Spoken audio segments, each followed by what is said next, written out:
There are two types of business owners, those who are busy and those who want to be busy. Toast is designed for both, with tools to keep you humming and help turn grind into growth. That's how you turn busy into business. Toast, built for busy. Where did the time go? The Bedford Fishing Heritage Center is 10 years old. It will celebrate by throwing a party on June 11th, which is AHA night from 5 to 8 p.m. The public is invited. You can join us joining us today to talk about the party and other events scheduled at the FHC for June and July. Is the program's manager, Joe Ritter. Joe, good to see you again. Good to see you as well, Jim. Thanks for having me. So the birthday bash, as it's called, is happening inside and outside the center. Well, tell us, what are some of the things going on? Well, so we're going to be taking the evening to both look back at our own institutional history, but also look forward to the future, too. So we are kicking off a years-long celebration of our 10th anniversary, and we're starting on June 11th. So, and as you said, we're going to be doing stuff both inside the center as well as in the parking lot. So the really fun, festive stuff is going to be in the parking lot. We're going to have a band. We're going to have some live music, courtesy of our friends Sharks Come Cruisin', who have been big supporters of the Fishing Heritage Center, going all the way back to the working waterfront days, actually. So they'll be joining us. They're going to be playing two sets, one starting at 5:30 and the other set starting at 7 o'clock. But we're also going to have some Fisher poetry as well that night, which was also a big theme during the days of the Working Waterfront Festival. That's kind of the theme we're going for here. We're pulling some of our fan favorite events and activities from those days of the Waterfront Festival that have been mainstays and staples all the way to the Fishing Heritage Center days. So instead of doing a 2-day festival, we're doing a 3-hour festival. That's right. We're trying to jam it all in. So yeah, we're gonna be doing the live music. We're gonna have some Fisher poetry, courtesy of our friend Mo Boustern, who's coming in for the night. We're also gonna have some remarks from our executive director, Laura Orleans, who is gonna talk a little bit about the history of how we came to be. And then inside the center, we are also going to try to be celebrating not just our story, but all of the partners who have helped us along the way. So you're going to see some tabling opportunity from some of our local downtown friends, including the National Park Service. The New Bedford Community Health Center is going to be there. Really just opening our doors to allow people to come in for free to check out our exhibits and learn a little bit more about what's going on downtown. And of course, my favorite part, and I think perhaps the favorite part for a lot of people, we're going to have some complimentary cupcakes for people to enjoy as well. It is a birthday party after all. Yeah. So we're come there's by going to be cake and try it. Yeah, that's right. And we're going to do a little cake cutting ceremony as well as part of the festivities. Well, it sounds like a rollicking good time. I hope so. Yeah. And I'm sure there were many, many folks who looked back those 10 years ago and said, "This can't last." And they can't do it. It's too much work. They don't have enough people working on it. But in fact, you did have enough people. Yep. Many of them were the right people. They really were. To make it happen. Yeah. And it's great that you reached 10 years. It really is. There are going to be a lot of people to thank at this celebration. And especially from the fishing industry, downtown supporters, our neighbors in the cultural district, the city of New Bedford, all of them played a big role, and we're grateful to all of their support, and we're grateful to the support of our current members too, who have kept supporting us since those early days, sure, and are going to help us get to our next 10 years afterwards. So what's happening inside the FHC? In history's wake, the story of the 200-mile fishing limit is still up and will be there till the spring of 2027. That's right. I'm interested. What's been the reaction to this exhibit so far? It's been good. As we've talked about on the show before, sure, it's a complicated issue. There is a lot of nuance involved, especially when we talk about all of the regulations that came about due to the 200-mile limit and the larger Magnuson-Stevens Act that was enacted in 1976, which is what this exhibit has really been about. But there have been some really nice conversations so far, both with members of the public who have come in to see it, as well as members of the fishing industry currently who have been in. So we hosted during the last AHA night back in May, we hosted kind of a loose exhibit opening, just allowing people to come in to check it out for free. But we're definitely not done. And we're going to be hosting a number of kind of tie-in programs and events starting this summer. We've got one on the books for July, which I know we're going to be talking about here pretty soon. But we're also going to be hosting some panel discussions from some people in the industry who were there lobbying on behalf of the 200-mile limit, as well, hopefully, as some people who were involved in the legislative process itself. Right. And we're going to be doing some film screenings again later in the fall with our friends at the National Park. So there's going to be a lot of great opportunities to learn more about this history. Okay. So that is going to be around till the spring of 2027. Yes. As Joe mentioned, there will be plenty of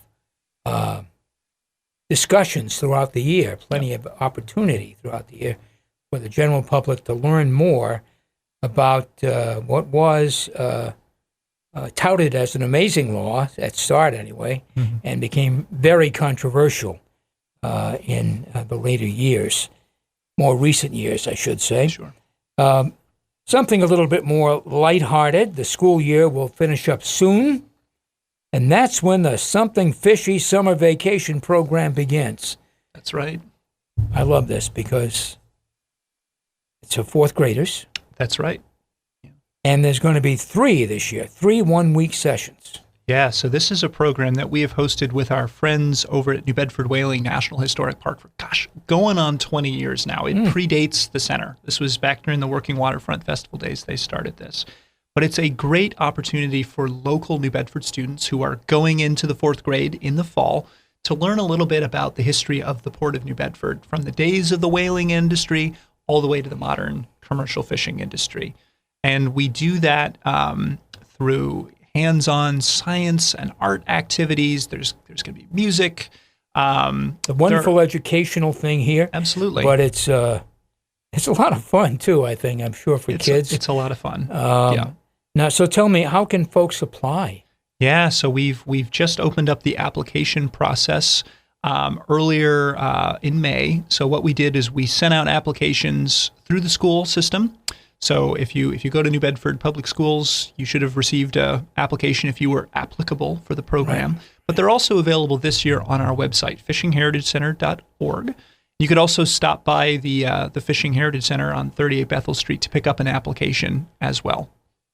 Is it for kids going into the 4th grade or completed the 4th grade? It is for kids going into the 4th grade this fall. So I think rising 4th graders is what they call that. And this is, as you said, this is a free program that we're doing. We're doing 3 sessions. The first one is going to be the week of July 14th, then the week of the 20th, and then the week of the 27th. So those last 3 weeks of July. It's a Monday through Friday program, 9 o'clock in the morning to 3, predominantly taking place at the National Park, although we'll be doing a lot of field trips going to different locations downtown and some of our cultural partners. What about lunch and those things? Yeah, so we're very lucky through the city of New Bedford, through their schools and their parks department, to be able to provide free breakfast, lunch, and an afternoon snack. The one thing I will say, transportation to and from camp is not provided by us. So if you're interested in that, you're going to have to provide transportation. Otherwise, we've got you covered. You're listening to Town Square Sunday. I'm Jim Phillips. My guest is Joe Ritter, Programs Manager for the New Bedford Fishing Heritage Center, now 10 years old. Don't forget the party, June 11th from 5 to 8, inside and outside the Fishing Heritage Center on Bethel Street. Should be a great time. The New Bedford Fishing Heritage Center now has a strategic plan, ladies and gentlemen. Joe, give us an overview. I don't know how deeply you were involved. It may have been just your directors and leadership, but tell us about how the a strategic plan came about. Well, sure. So this has actually been a year-long process for us at the center, and it's involved everybody at the center. Mm-hmm. It's been the board of directors, it's been staff, it's been some of our volunteers and supporters have sat in on segments of it. We've been working with an outside consultant. Her name's Esther Kaplan, who's been guiding us through this process of figuring out, what is the next iteration of the center going to look like? And this is, as we've discussed, this is a big year for us to be thinking about it. We've reached the 10-year mark. We've done well. But what's that future going to be? So we embarked, starting about a year ago, on this process to kind of evaluate our mission, evaluate our programs, but also evaluate our staff needs. We have all of these things that we love doing for the New Bedford community to educate them about the commercial fishing industry. But we also need the staff. We need the facilities to be able to support those programming moving forward. So this is going to be our blueprint on our roadmap to the next 10 years of success. So we just, as of a couple weeks ago, published our strategic plan. It's now available for anybody to peruse for free on our website, fishingheritagecenter.org. And we're really looking forward to getting some feedback from our partners. From your point of view, a couple of highlights. What? So I think for us, some of the highlights are going to be talking about what are our values. We obviously have values as a cultural institution. Sure. But making sure those remain aligned not only with our mission, but also with the needs of our communities. So both, downtown New Bedford, but also the fishing industry as well. And we've also been looking at, some strategic goals to get us towards these benchmarks of meeting our values around, new staffing initiatives, new program initiatives, and hopefully in the future, some new facility initiatives. So those are, for me, the highlights. Sure. Hopefully, Scalapalooza is still in the plan. That was a major highlight for sure. And we are definitely keeping all of our major mainstay programs as they become. Great. You have an event that's coming up in July. Author David Goethel will deliver a talk on his book, Endangered Species. Yeah. That's coming up on July 8th from 6 to 7 p.m. It's a free event. Mm-hmm. Tell us a little bit about that. Yeah, so this is actually a tie-in program with our new exhibit, In History's Wake, which is looking at the history of the Magnuson-Stevens Act.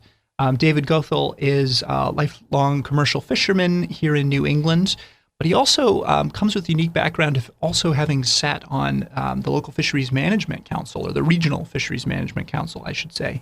So he is coming in with his new book with the perspective of being a fisherman, but also having worked on the management side. And what he's going to explore is not only the history, the personal history of fishing here, but also how fishing locally has been managed.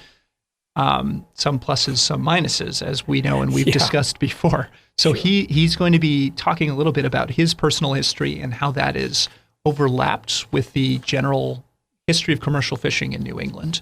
And then, because this is a tie-in program with our exhibit, he's also going to be talking a little bit about evaluating the successes and sometimes the failures of the Magnuson-Stevens Act.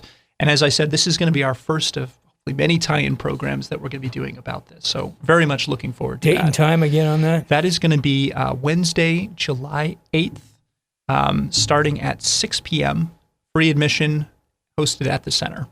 Okay. My guest has been Joe Ritter, Programs Manager at the New Bedford Fishing Heritage Center. Joe, thank you for coming in. And once again, happy birthday to the FHC. Thank you so much, Jim. The celebration is June 11th. June 11th. And that is AHA night, of course. From 5 to 8 p.m., the public is invited. Sharks Come Cruising as the musical guest that night. That's right. Exhibits, birthday cake, a lot of fun. And you will be celebrating 10 years of dogged determination and some great successes. That's right. All right, Joe. Thank you very much. That's it for Town Square Sunday this week. Thanks for listening. Also, thanks to Mike Roberts and Tim Weisberg for getting this program on the air and on our social media sites. I'm Jim Phillips. Join us next week for Town Square Sunday. Until then, have a great Sunday and a wonderful week ahead.